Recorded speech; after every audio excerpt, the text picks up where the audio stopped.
ये बात है प्राचीन समय की, संवत 52 के दशक की। एक दिव्य नगर हुआ करता था जिसका नाम था कौशल नगर। इस नगर में धर्मनिष्ठ, पराक्रमी और सत्यप्रिय राजा भजमान सिंह का शासन था। वे धर्म के अनुयायी और न्याय के प्रतीक थे। उनके राज्य में हर गांव, हर घर सुख, शांति और समृद्धि से भरपूर था। प्रजा उन्हें अपने पिता समान मानती थी और वे प्रजा को अपने पुत्रवत स्नेह देते थे। उनके विशाल राज्य में हजारों गांव आते थे। इन्हीं गांवों में एक छोटा सा परंतु आत्मिक रूप से समृद्ध गांव था, लोखनापू। वहीं पर एक निर्धन परंतु कर्मनिष्ठ किसान रामेश्वर अपनी धर्मपत्नी छेकुरी देवी और एकमात्र पुत्र झगड़ू के साथ रहते थे। रामेश्वर के पास एक छोटा सा खेत था, परंतु धन के अभाव में वह उसमें फसल नहीं उगा पा रहे थे। उनका जीवन तपस्वियों जैसा था, कठिनाइयों से भरा, लेकिन ईश्वर की कृपा पर अडिग विश्वास के साथ। छेकुरी देवी, जो उम्र के अंतिम पड़ाव पर थीं, फिर भी अपने पुत्र के साथ खेतों में परिश्रम करती थीं, परंतु फिर भी पर्याप्त अन्न नहीं जुटा पाते थे। उनका जीवन कठिन था, परंतु मन प्रभु भक्ति में लीन था। एक दिन जब रामेश्वर खेत की खुदाई कर रहे थे, तभी गांव के सरपंच जोखन वहां आ पहुंचे। सरपंच जोखन अपने स्वार्थ और कठोर स्वभाव के लिए कुख्यात थे। उनका उद्देश्य था केवल सत्ता और लाभ। जोखन की इच्छा थी कि पूरा गांव उसकी सत्ता के अधीन हो जाए, जैसे वह इस भूमि पर राज्य स्थापित करना चाहता हो। परंतु यह कोई सामान्य राज्य नहीं था, यह अहंकार और स्वार्थ का राज्य था। गांव के बहुत से लोग उसकी इस मंशा को भांप चुके थे, लेकिन हर स्थान पर कुछ ऐसे भोले भाले जन होते हैं जो निर्मल मन से संसार को देखते हैं और जिनका सहज विश्वास दूसरों के लिए सरल लाभ का मार्ग बन जाता है। रामेश्वर भी ऐसे ही एक सरल, निष्कपट और तपस्वी आत्मा थे। उनका स्वभाव शांति, विनम्रता और प्रभु भक्ति से परिपूर्ण था। वे अपने जीवन को एक साधु के समान जिया करते थे, कठिनाइयों में भी सच्चाई का मार्ग न छोड़ते। एक दिन जब रामेश्वर अपने खेत की मिट्टी में हल चला रहे थे, तभी सरपंच जोखन वहां पहुंचे। काका रामेश्वर, कैसे हो? सब कुशल मंगल? जोखन ने बाहरी नम्रता से पूछा। रामेश्वर ने सहज मुस्कान के साथ उत्तर दिया, सब प्रभु की कृपा है। बेटा जोखू, तू बता, कहां का विचार है? यह सुनते ही जोखन का चेहरा तन गया। उसने तीव्र स्वर में कहा, काका, मेरा नाम जोखू नहीं, जोखन है। ध्यान से बोला करो, मत भूलो, मैं इस गांव का सरपंच हूं। रामेश्वर ने सहजता, प्रेम और धैर्य के साथ कहा, अरे बेटा, तुम नाहक ही नाराज हो रहे हो। मुझे तुम्हारा नाम भली भांति ज्ञात है। मैं तो बस स्नेहवश तुम्हें जोखू कहता हूं, जैसे एक पिता अपने बेटे को पुकारता है। पर यदि तुम्हें यह अच्छा नहीं लगता तो अब से मैं तुम्हें आदर सहित जोखन ही कहूंगा। जोखन कुछ नरम हुआ और बोला, काका, मैं आपसे एक बात कहना चाहता हूं। यदि आप अनुमति दें तो कहूं। यह बात आपके ही कल्याण की है। रामेश्वर ने सहज भाव से कहा, बोलो बेटा, क्या कहना चाहते हो? जोखन ने स्वर में मोहक मिठास भरते हुए कहा, काका, आप बड़े मेहनती किसान हैं, पर मैंने सुना है कि आप अब भी पुराने बीज से बुवाई करते हो। पुराने बीज से भूमि उपजाऊ नहीं होती। खेत में भरपूर फसल तभी होगी जब आप शहर से नया बीज लाओगे। अगर आपने नया बीज बोया तो इतनी फसल होगी कि गांव में कोई आपकी बराबरी नहीं कर सकेगा। आपकी तपस्या रंग लाएगी। रामेश्वर कुछ क्षण मौन रहे, फिर गहन स्वर में बोले, बेटा, तेरी भावना के लिए मैं कृतज्ञ हूं, पर बात बीज की नहीं है, बात है उसे खरीदने की सामर्थ्य की। मैं एक निर्धन कृषक हूं, घर जैसे तैसे चलता है। नया बीज महंगा होगा, पैसे कहां से लाऊं? इसीलिए सोचा कि जो बीज घर में हैं उन्हीं से खेत सजाऊं। जोखन ने तुरंत कहा, काका, ऐसी बात मत कहो। समय बहुत आगे बढ़ गया है। यदि धन नहीं है तो क्या हम व्यर्थ का बीज बोएं? सोच समझकर कदम उठाओ। देखो, करीमन की हालत भी पहले आपकी जैसी ही थी। मैंने उसे बीज के लिए कर्ज दिया, उसने फसल उगाई और अब हर साल नया बीज स्वयं खरीदता है। आज वह आत्मनिर्भर है। आप भी व्यापारी सोच अपनाइए, समझदारी से निर्णय लीजिए। आप बहुत आगे बढ़ सकते हैं और आपकी साधना सफल हो सकती है। रामेश्वर ने शांत भाव से उत्तर दिया, ठीक है बेटा, मैं इस विषय में अपनी पत्नी से मंत्रणा करूंगा। तुम तो जानते हो, रामेश्वर ने शांत और भक्तिपूर्ण स्वर में कहा, बेटा जोखन, हमारे घर में जो निर्णय होता है वह मैं नहीं, तुम्हारी झगड़ू की मां करती है। जैसा वह कहेगी वही मेरे लिए धर्म है, उसके वचन मेरे लिए आदेश हैं। जोखन ने स्वर को मुलायम बनाते हुए कहा, ठीक है काका, मुझे कुछ और काम भी है, पर यदि कभी मेरी आवश्यकता पड़े तो निसंकोच मेरे द्वार आना। मैं इस गांव का सेवक हूं और सेवा ही मेरा धर्म है। परंतु भीतर से जोखन के मन में कपट और लोभ का बीज अंकुरित हो चुका था। वह सोचने लगा, जैसे ही रामेश्वर मुझसे कर्ज मांगने आएगा, मैं उसे रुपए देकर उसके खेत की जमीन अपने नाम लिखवा लूंगा। अगले वर्ष वह खाली हाथ रह जाएगा और उसकी पीड़ा उसे बोलने भी नहीं देगी। उस दिन की संध्या को जब आकाश सिंदूरी छटा से भर रहा था, रामेश्वर खेत की पूजा समाप्त कर घर लौटे। थके हुए तन और शांति से भरे मन के साथ उन्होंने दरवाजे पर आकर पुकारा, अरे भाग्यवती, कुछ भोजन परोस दो, बड़ी भूख लगी है आज। कुछ क्षणों बाद प्रेम और सेवा से भरी उनकी पत्नी ने भोजन सामने परोसा। भोजन करते करते रामेश्वर बोले, आज सुबह खेत पर गांव का सरपंच आया था। पत्नी ने आश्चर्य से पूछा, क्यों आया था, क्या कह रहा था? रामेश्वर ने शांत भाव से उत्तर दिया, कहता था नया बीज लाओ, फसल अच्छी होगी, और यदि धन ना हो तो मुझसे कर्ज ले लो, फसल के बाद चुका देना। पत्नी, जो वर्षों की जीवन गाथा में अनुभव की मूर्ति बन चुकी थी, गंभीर स्वर में बोली, आप बहुत भोले हैं। वही व्यक्ति जिसने कितनों की जमीन हड़प ली, आपसे सद्भाव क्यों रखेगा? उसका उद्देश्य नेक नहीं, वह छलिया है, उसके जाल में मत फंसिए। रामेश्वर ने मुस्कुराते हुए कहा, तुम्हारी बात में धर्म की गूंज है भाग्यवती।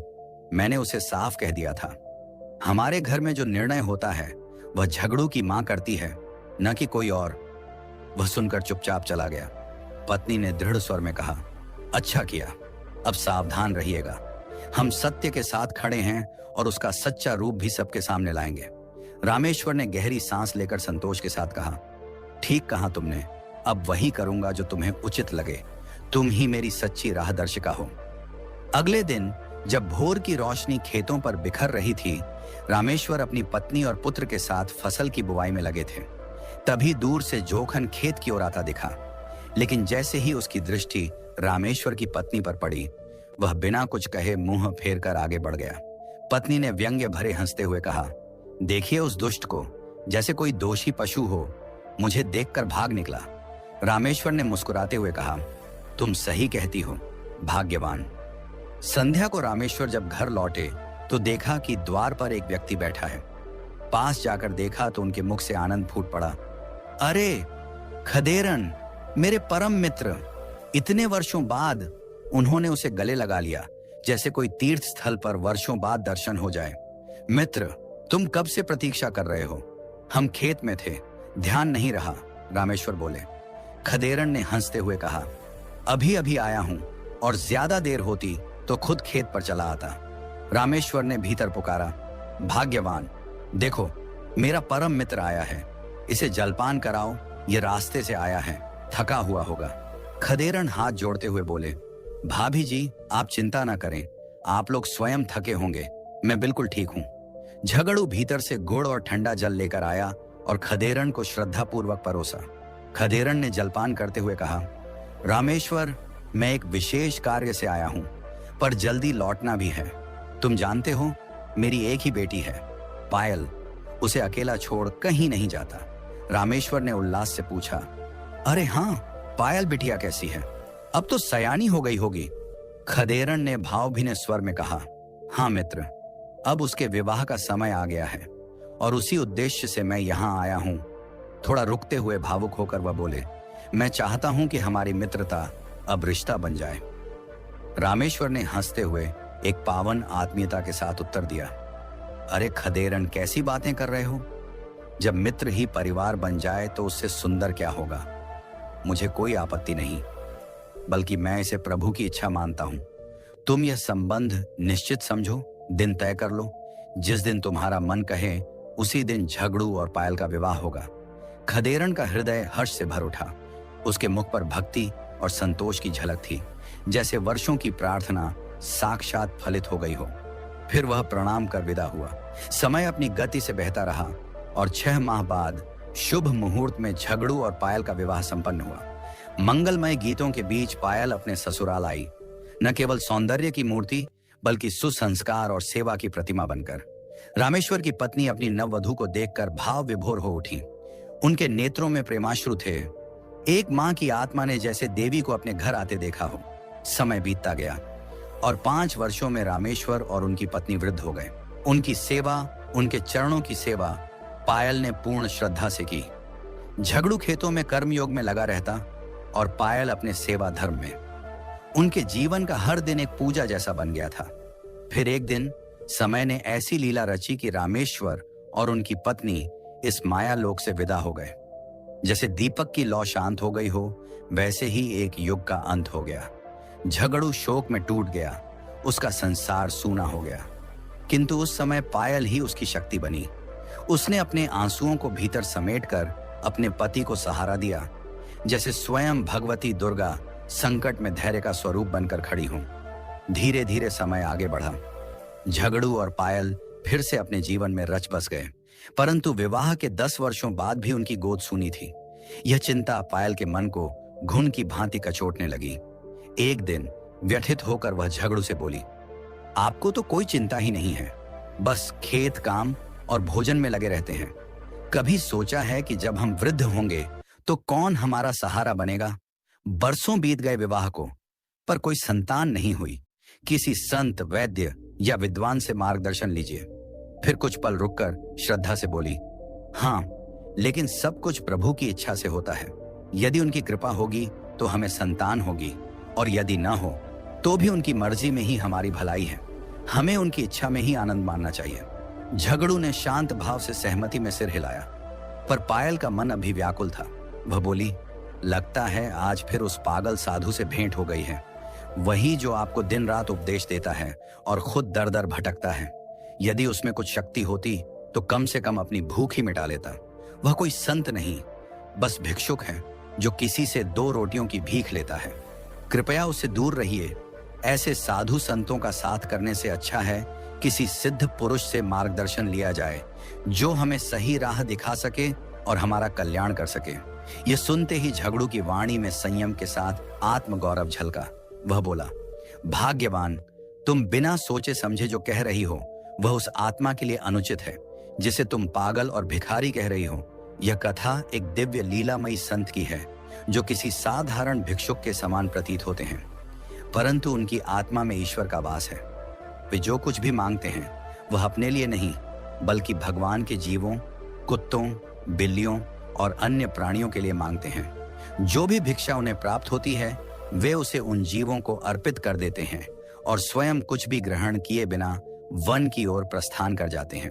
वे कहाँ रहते हैं, क्या खाते हैं, यह भी कोई नहीं जानता, किंतु उनकी महानता यही है कि वे मेरे जैसे निर्धनों को भी स्नेह और सम्मान प्रदान करते हैं। एक दिन मैंने अपनी पत्नी से कहा, मैं उन्हें एक दिन हमारे घर अवश्य लाऊंगा। तुम जो भी अपने हृदय से चाहो उनसे मांग लेना। पत्नी ने कुछ व्यंग्य करते हुए कहा, जो स्वयं दूसरों से मांगता है वह भला मुझे क्या दे सकेगा? मैंने शांत भाव से उत्तर दिया, मैं तुमसे धन या वैभव की बात नहीं कर रहा। उनसे तुम एक संतान की कामना कर सकती हो, एक ऐसा पुत्र या पुत्री जो हमारे जीवन को पूर्णता दे।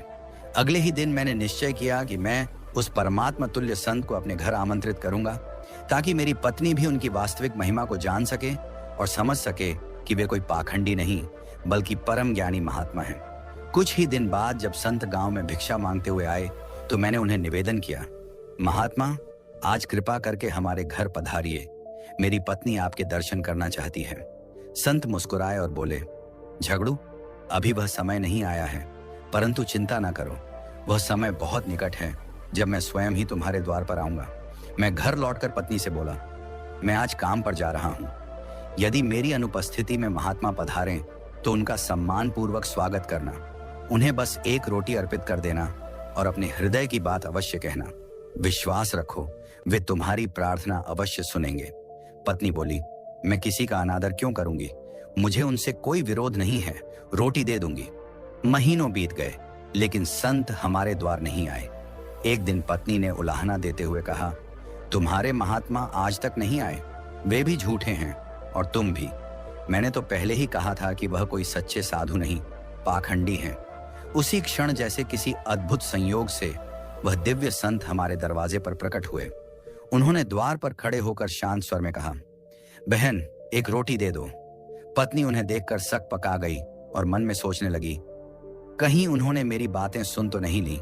स्वर को संयत करते हुए वह बोली, हाँ महात्मा जी, अभी लाती हूं। आपके लिए 2 रोटियां रखी हैं। संत मुस्कुराए और बोले, नहीं बहन, घर में केवल एक ही रोटी है। पत्नी ने तुरंत उत्तर दिया, नहीं नहीं, हमने 2 रोटियां ही रखी थी। वह रसोई में गई और चकित रह गई। सचमुच केवल एक ही रोटी थी। वह सोचने लगी, दूसरी रोटी कहां गई? दरवाजा भी बंद था, कोई बिल्ली या जानवर भी अंदर नहीं आया। फिर दूसरी रोटी कैसे गायब हो गई? जल्दी से वह एक रोटी लेकर बाहर आई और संत के चरणों में रख दी। बोली, महात्मा जी क्षमा करें, घर में केवल एक ही रोटी है। संत ने शांत स्वर में कहा, नहीं बहन, तुम्हारी एक रोटी तो पहले ही मेरी झोली में आ चुकी है। तुम्हारे हृदय की जो उथल पुथल थी, उसी कारण मैंने उस रोटी को स्वयं बुला लिया। अब यदि तुम्हारे मन में श्रद्धा है तो अपने अंतःकरण की बात कहो। आज तुम जो मांगोगी वह मैं तुम्हें अवश्य दूंगा। मेरी वाणी कभी व्यर्थ नहीं जाती। संत का यह चमत्कार पत्नी ने अपनी आंखों से देख लिया था। उसने श्रद्धा से हाथ जोड़ते हुए कहा, महात्मा जी, मैं निसंतान हूं। कृपा करके मुझे एक पुत्र का वरदान दीजिए, परंतु कृपा करके ऐसा वरदान दीजिए कि वह हमारे जैसे निर्धन न होकर एक राजा बनकर जन्म ले। संत ने मधुर स्वर में उत्तर दिया, ऐसा ही होगा। तुम्हें एक पुत्र प्राप्त होगा और वह राजा के समान जीवन जिएगा। फिर उन्होंने अपनी झोली से 2 दिव्य फल निकाले और झगड़ू तथा उसकी पत्नी को दे दिए। आशीर्वाद देकर वे पुनः जंगल की ओर चले गए। 1 वर्ष बाद झगड़ू की पत्नी ने एक अत्यंत सुंदर पुत्र को जन्म दिया। यह कथा एक ऐसे भक्त की है जिसने एक बार ईश्वर के अंश स्वरूप एक महात्मा से संतान की याचना की थी और उसे एक तेजस्वी पुत्र का वरदान मिला। किंतु मनुष्य का स्वभाव है कि जब कोई वरदान साकार हो जाता है तब भी मन की इच्छाएं शांत नहीं होती। झगड़ू की पत्नी अब एक पुत्री की भी अभिलाषा करने लगी थी। उसे पश्चाताप होने लगा कि उस समय उसने केवल पुत्र ही क्यों मांगा। परंतु वह दिव्य संत तो उसके बाद फिर कभी गांव में प्रकट नहीं हुए। वह कौन थे, कहां से आए थे और कहां चले गए, यह रहस्य ही बना रहा। झगड़ू ने अपनी पत्नी से कहा, मैंने उन्हें बहुत खोजा, जंगलों में भी ढूंढा, पर न कोई कुटिया मिली न कोई निशान। लगता है वे साक्षात भगवान ही थे जो हमारी परीक्षा लेने आए थे। झगड़ू की पत्नी को यह सोचकर अत्यंत दुख हुआ कि जब वह दिव्य आत्मा उनके समीप थी तब वह उनसे पूर्ण मन से प्रार्थना नहीं कर सकी। वह सोचने लगी, मनुष्य की सबसे बड़ी भूल यही है कि वह समय पर अनमोल अवसरों की कद्र नहीं करता और जब वह अवसर खो जाता है तब पछताता है। हालांकि वह अपने पुत्र के जन्म से संतुष्ट थी। वह अक्सर कहा करती, एक योग्य संस्कारी पुत्र 100 संतानों के समान होता है। हम इसे ऐसा बना देंगे जो समाज में ज्ञान और संस्कार का दीपक बनकर जले। उन्होंने अपने पुत्र का नाम कुलदीप रखा, कुल को दीप देने वाला। समय के साथ कुलदीप 10 वर्ष का हो गया। वह अत्यंत मेधावी और शिष्ट था। वह पास के गुरुकुल में अध्ययन करने जाता और वहां के आचार्य भी उसकी बुद्धि और विनम्रता की सराहना करते। वे कहते, यह बालक एक दिन बहुत बड़ा पुरुषार्थ करेगा। कुलदीप की साधना और गुणों से झगड़ू के जीवन की दरिद्रता धीरे धीरे समाप्त होने लगी, परंतु नियति को कुछ और ही स्वीकार्य था। एक दिन झगड़ू की पत्नी गांव की अन्य स्त्रियों के साथ गंगा स्नान के लिए गई। गंगा उस दिन उफान पर थी और झगड़ू की पत्नी को तैरना नहीं आता था। स्नान करते समय वह गहराई में चली गई और जल में समा गई। गांव की स्त्रियां जब यह दुखद समाचार लेकर झगड़ू के पास पहुंची तो वह स्तब्ध रह गया। यह वही पत्नी थी जिसे वह बार बार समझाता था, तुम तैरना नहीं जानती हो, नदी नालों से दूर रहो। पर आज वही अनहोनी घट गई थी। अब झगड़ू का जीवन जैसे शून्य हो गया। वह अकेले में बैठकर अपनी पत्नी की स्मृतियों में डूब जाता और भगवान से प्रार्थना करता कि फिर कभी उस संत के दर्शन हो जाएं। उसे यूं टूटे देख उसके पड़ोस में रहने वाली रामकली चिंतित हो गई। उसने अपनी बहन चंपाकली से झगड़ू का दूसरा विवाह करा दिया। चंपाकली रूपवती थी परंतु स्वभाव से क्रूर। उसे झगड़ू का पुत्र कुलदीप तनिक भी प्रिय नहीं था। वह उसे हमेशा ताना देती, इसे पढ़ा लिखा कर क्या मिलेगा?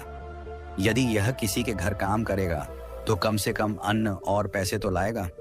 कौन सा यह विद्वान बन जाएगा या किसी राजा का मंत्री बनेगा?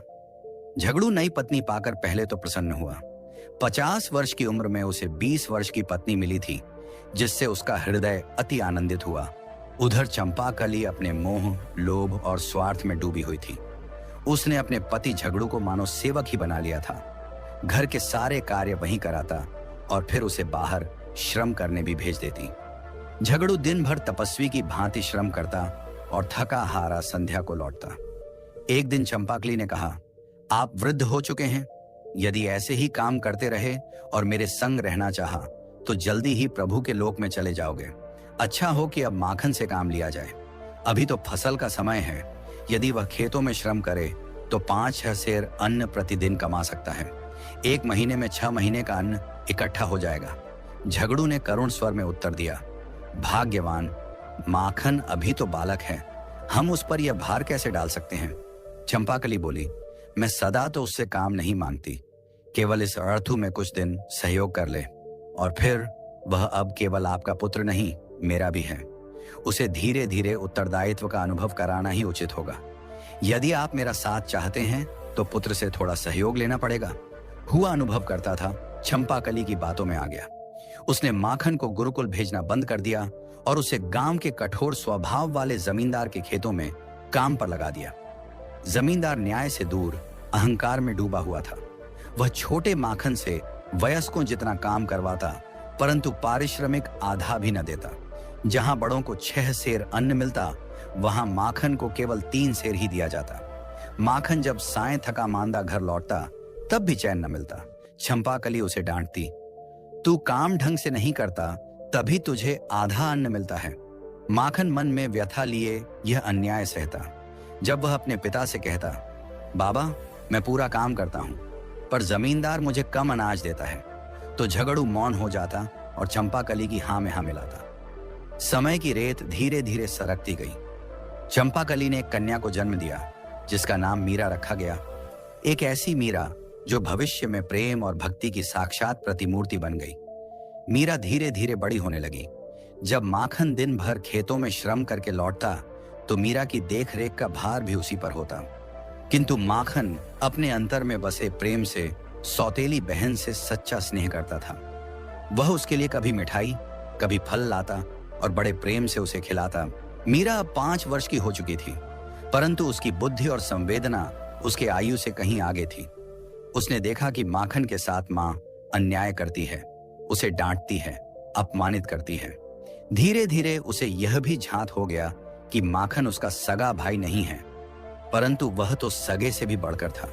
मीरा ने यह भी देखा कि माखन ही घर का पालन करता है।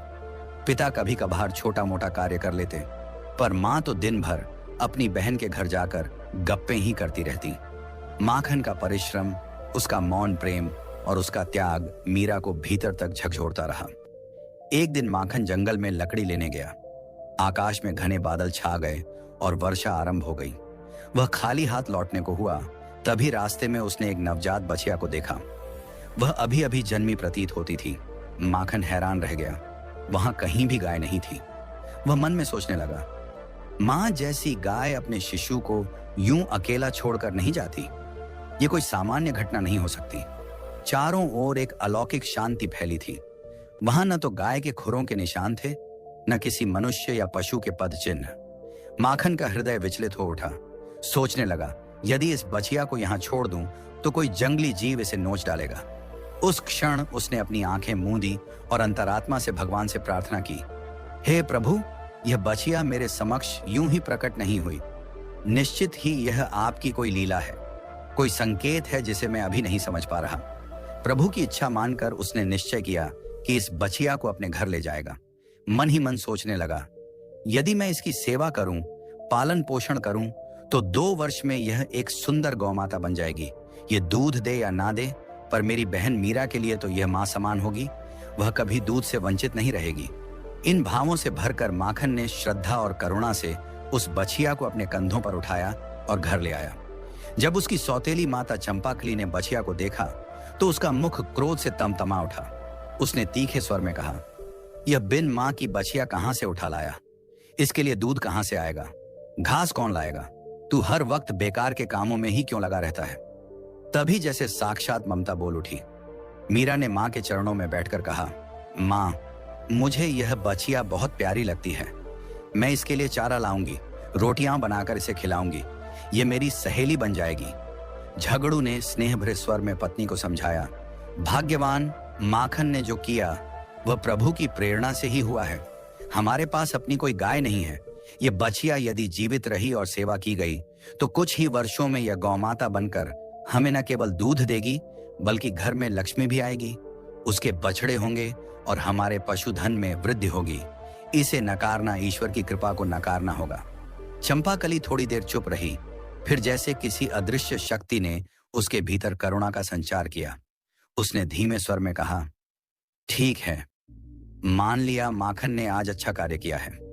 कुछ समय पश्चात उसकी बहन अनुप्रिया घर आई। उसने चंपाकली को संयम से समझाया, बहन, माखन तुम्हारा सौतेला पुत्र सही, पर वही तुम्हारा सबसे बड़ा सहारा है। न तुम्हारा कोई बेटा है न संपत्ति। अगर कल को झगड़ू ना रहे तो यही बालक तुम्हारा संबल बनेगा। मीरा के विवाह से लेकर वृद्धावस्था तक का सहारा बन सकता है माखन। अगर तुमने समय रहते उसे अपनाया तो तुम्हें जीवन में कभी कोई चिंता नहीं करनी पड़ेगी। ये वाक्य जैसे चंपाकली के हृदय पर अंकित हो गए। उसे समझ आने लगा कि माखन से द्वेष रखना आत्मघात है। वह सोचने लगी, जो कुछ भी है, घर, सहारा, सुख, सब माखन की वजह से है। प्रभु की यही योजना हो सकती है। धीरे धीरे उसका हृदय परिवर्तित होने लगा। अब वह माखन से प्रेम से बात करने लगी। बछिया भी अब तेजी से बढ़ने लगी। कुछ ही महीनों में वह सजीव सौंदर्य का प्रतीक बन गई। उसकी आंखों में भोलापन था, शरीर पुष्ट हो चला था। अब तो चंपाकली स्वयं खेत से चारा लाकर बछिया को खिलाने लगी थी। परंतु फिर एक दिन कुछ ऐसा हुआ जिसने पूरे गांव को आश्चर्य में डाल दिया। बिना किसी बछड़े को जन्म दिए उस गौ माता के थनों से अमृत समान दूध बहने लगा। चंपाकली की आंखों में आंसू आ गए। उसे विश्वास नहीं हो रहा था। घर में दूध की धार जैसे ईश्वर की कृपा बनकर बहने लगी थी। मीरा प्रतिदिन गौ माता की सेवा करती, उसे स्नान कराती, ताजे पत्तों और रोटियों से उसे तृप्त करती और हर पल उसकी आंखों में एक दिव्य आलोक देखती। वह गौ सेवा को कोई कर्तव्य नहीं बल्कि एक तपस्या मानती थी।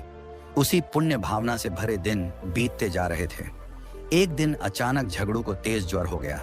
शरीर कांपने लगा और उसकी हालत बिगड़ती चली गई। चंपाकली घबरा गई। उसने गांव के वैद्य को बुलाया। वैद्य ने औषधि दी, पर झगड़ू की स्थिति और भी गंभीर हो गई। अब वह जीवन और मृत्यु के बीच झूल रहा था। वैद्य ने फिर से उसे देखा और कहा, अब इनके पास अधिक समय नहीं है। संभव है केवल 2 या 4 दिन ही। यह सुनते ही जैसे घर का प्रकाश बुझ गया हो। गांव वाले दुखी हो गए, पर मीरा तो जैसे टूट ही गई थी। वह चुपचाप गौशाला में जाकर रोती और गौमाता के चरणों में सिर रखकर मौन प्रार्थना करती, हे गौमाता, मेरे पिताजी को बचा लो।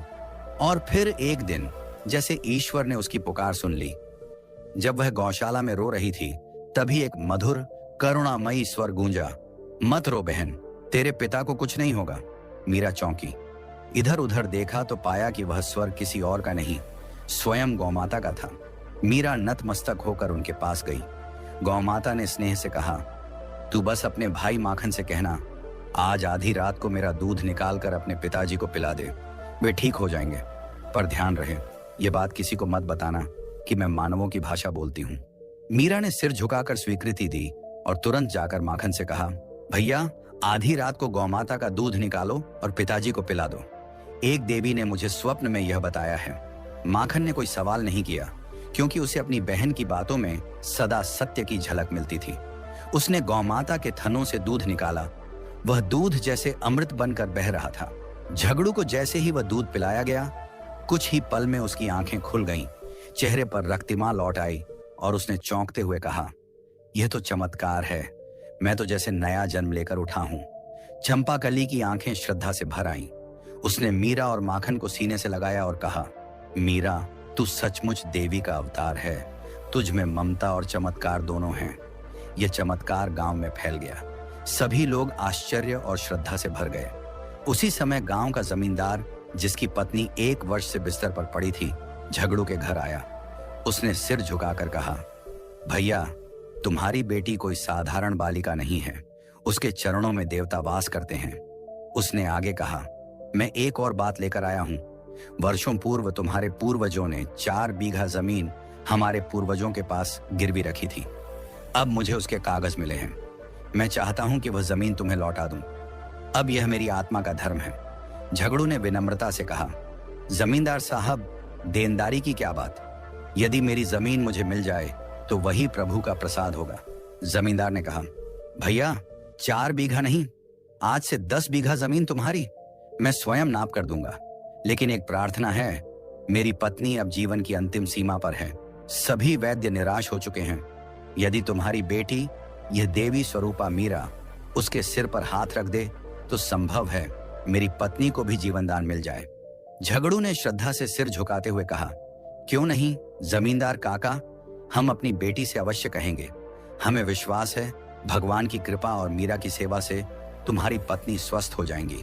झगड़ू ने मीरा को बुलाया और स्नेह से कहा, बेटी, जमींदार की पत्नी अस्वस्थ है, तू भी उसी करुणा से उनकी सेवा कर जैसे तूने मेरे लिए की थी। मीरा ने विनम्रता से उत्तर दिया, ठीक है पिताजी, मैं कल उत्तर दूंगी। जमींदार चला गया। मीरा गौशाला पहुंची और श्रद्धा से गौमाता के सामने बैठकर बोली, दीदी, जमींदार की पत्नी को बचाने का उपाय बताइए। गौ माता ने शांत स्वर में कहा, वह भले ही कठोर रहा हो पर उसकी पत्नी की रक्षा करना धर्म है। वही उपाय दोहराओ जो अपने पिता के लिए किया था। दूसरे दिन जब जमींदार आया तो मीरा ने कहा, काका, हम आधी रात को आपके घर आएंगे, कृपा से आपकी पत्नी ठीक हो जाएंगी। रात्रि के गहन सन्नाटे में माखन ने श्रद्धा और भक्ति से गौ माता का दूध निकाला। फिर वह और मीरा जमींदार के घर पहुंचे। उन्होंने जैसे ही वह पावन दूध जमींदार की पत्नी को पिलाया, कुछ ही क्षणों में उसके चेहरे पर जीवन लौट आया। वह जाग गई, चमत्कारी ढंग से पूर्ण स्वस्थ। जमींदार की आंखों में आश्चर्य और श्रद्धा एक साथ उमड़ आए। वह मीरा को उपहार देना चाहता था, पर मीरा ने हाथ जोड़कर कहा, काका, उपकार का कोई मोल नहीं होता, यह सब प्रभु की लीला है। अगले ही दिन जमींदार ने अपनी प्रतिज्ञा निभाई। झगड़ू को 10 बीघा भूमि भेंट कर दी और उसका हृदय भी परिवर्तन से भर गया। उधर जिस राज्य में झगड़ू का परिवार रहता था, वहां के राजा सूरत पुत्र आतापी संकट में थे। उनके मंत्री खदेरण और दासी भगजोगनी षड्यंत्र रच रहे थे। उनके षड्यंत्र से राजा के बड़े पुत्र और पुत्री की मृत्यु हो चुकी थी।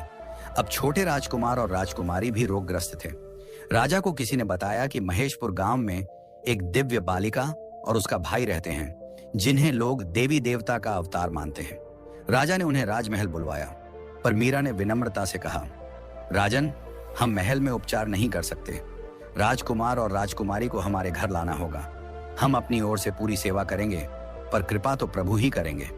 राजा बच्चों के प्राणों की रक्षा हेतु उन्हें रथ में झगड़ू के घर ले आया। मीरा ने गौमाता से पूछा, दीदी, इन बच्चों को कैसे बचाया जाए? गौमाता ने गंभीर स्वर में कहा, पहले राजा से यह वचन लो कि यदि उनके बच्चे ठीक हो गए तो वह प्रभु की कृपा को कैसे स्वीकारेंगे। मीरा ने राजा से पूछा, महाराज, यदि ईश्वर की कृपा से आपके पुत्र और पुत्री स्वस्थ हो जाएं, तो आप क्या अर्पित करेंगे? राजा ने करबद्ध होकर कहा, मैं अपनी राजकुमारी का विवाह माखन से कर दूंगा और अपना आधा राज्य उसे सौंप दूंगा। मीरा ने गौमाता को राजा का उत्तर बताया। गौमाता बोली, हम उन्हें बचा लेंगे, लेकिन उन्हें महल मत भेजना, वहां फिर से रोग लग जाएगा। खदेरण और भगजोगनी ने मिठास में जहर मिलाया है। मीरा ने सारा रहस्य राजा को बता दिया। उस रात माखन ने पुनः गौमाता का दूध निकाला और राजकुमारों को पिलाया गया। कुछ ही समय में दोनों स्वस्थ हो गए, जैसे दिव्य प्रकाश ने उनके शरीर को पुनः जीवंत कर दिया हो। राजा ने महल लौटते ही खदेरण और भगजोगनी को गिरफ्तार करवा लिया। दोनों को काल कोठरी में डाला गया, जहां उनका अंत सर्पों और बिच्छुओं के विष से हुआ, जैसे अधर्म का न्याय हुआ हो। अपने वचन के अनुसार राजा ने अपनी पुत्री का विवाह माखन से कर दिया और आधा राज्य उसे दे दिया। साधु की भविष्यवाणी सत्य सिद्ध हुई। माखन राजा बन गया और मीरा राजकुमारी के रूप में प्रतिष्ठित हुई। एक दिन गौमाता ने मीरा और माखन को बुलाया। उसने कहा, अब मेरा कार्य पूर्ण हुआ। मैं देवी का रूप थी जिसे प्रभु ने तुम्हारी सहायता के लिए भेजा था। और वह शांत स्वर में अपने दिव्य रूप को त्याग कर परम धाम को लौट गई। मीरा और माखन ने गौमाता को नम आंखों से विदा किया, पर उनके मन में कोई शोक नहीं था, बल्कि गहन संतोष था, क्योंकि वे जानते थे यह सब प्रभु की लीला थी। यदि आपको यह कथा हृदय स्पर्शी लगी हो तो राधे राधे कहकर हमें भी आशीर्वाद दें। प्रिय आत्मन, विवाह जैसे पवित्र बंधन को निभाना भी एक तपस्या है और इस तप में कुछ बातों का ध्यान रखना अत्यंत आवश्यक होता है। विशेषकर उस समय जब जीवन धीरे धीरे संध्या की ओर बढ़ता है। आज हम उन 3 सत्कर्मों की चर्चा करेंगे जो यदि निभाए जाएं तो बुढ़ापे में भी जीवन में प्रेम और संतोष की रोटी सुलभ हो सकती है। पहली बात, बीते संबंधों की तुलना कभी ना करें। जैसे भूतकाल की परछाइयां वर्तमान के प्रकाश को ग्रहण कर लेती हैं, वैसे ही पुरानी बातों की तुलना वर्तमान संबंध में दरार डाल देती है। हर आत्मा अनोखी होती है। अपनी जीवन संगिनी को जैसे वह है वैसे ही अपनाइए। याद रखिए, कोई आपकी तुलना किसी और से करे तो आपको कैसा लगेगा, उसी तरह वह भी आहत होती है और यही चोट बुढ़ापे में अकेलेपन का कारण बन सकती है। दूसरी बात, उसकी छोटी छोटी कमियों को ताना न बनाइए। जैसे फूल में सुगंध है तो कांटे भी होते हैं, वैसे ही हर मनुष्य में अच्छाइयों के साथ कुछ कमियां भी होती हैं। यदि हम उन कमियों को बार बार शब्दों की चोट से कुरेदेंगे तो प्रेम की मिठास फीकी पड़ जाएगी। बुढ़ापा तानों से नहीं, साथ निभाने वाली बातों से सुंदर बनता है। जहां आलोचना नहीं, वहां अपनापन पलता है। तीसरी बात, उसकी भावनाओं को कभी हल्के में न लें। जब हम अपने साथी की बातों को आदर और संवेदना से सुनते हैं, तब वह अपने मन के द्वार हमारे लिए खोलते हैं और वही आत्मीयता, वही जुड़ाव जीवन की कठिन घड़ियों में सबसे बड़ा संबल बनता है। आप आज जो श्रद्धा और समझदारी दिखाएंगे, वही कल आपका शांतिपूर्ण और प्रेममय बुढ़ापा सुनिश्चित करेगी। इसलिए हे सज्जनों, इन 3 दिव्य बातों को अपने जीवन में उतारिए। तुलना नहीं, तटस्थ स्वीकृति। ताना नहीं, तरलता। उपेक्षा नहीं, उष्ण संवेदना। क्योंकि बुढ़ापे की असली रोटी ना तो गेहूं की होती है, ना ही घी की। वह रोटी प्रेम, सम्मान और समझदारी से गूंथी जाती है। यदि आप भी चाहते हैं कि आपका जीवन संध्या वेला में भी रोशन और मधुर हो, तो इन 3 बातों का स्मरण करते हुए अपने संबंधों को नवजीवन दीजिए। रिश्तों में समझदारी ही सच्चा पूंजी निवेश है और यही पूंजी बुढ़ापे में आत्मिक सुख बनकर फलती है। राधे राधे।